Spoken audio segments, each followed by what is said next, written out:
Now, finally, I'd like to talk about resistance, or I want to define what resistance is for us. Now, resistance is anything that opposes the flow of electricity. Now, pretty much everything has some resistance to it or some resistance value to it.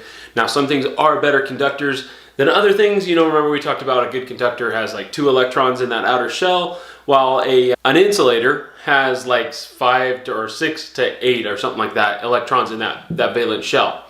Now, remember, resistance will be measured in ohms or omegas. It's not uncommon to have something that you're working on be, 330 ohms, or maybe it's 10 ohms or something like that. And remember, the ohms symbol will be written like this.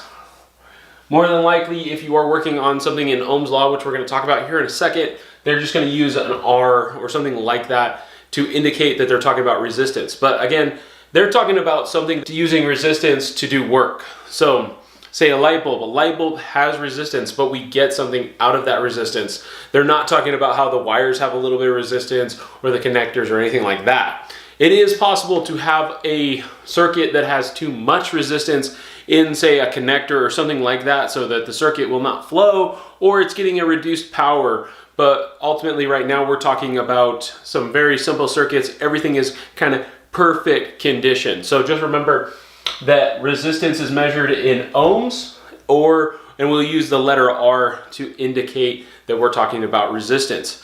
Also, just so you guys know, the image of a resistor or a symbol for a resistor is going to be that squiggly line, okay? So for right now, we're just working with those resistive circuits. We're probably going to be using these a lot.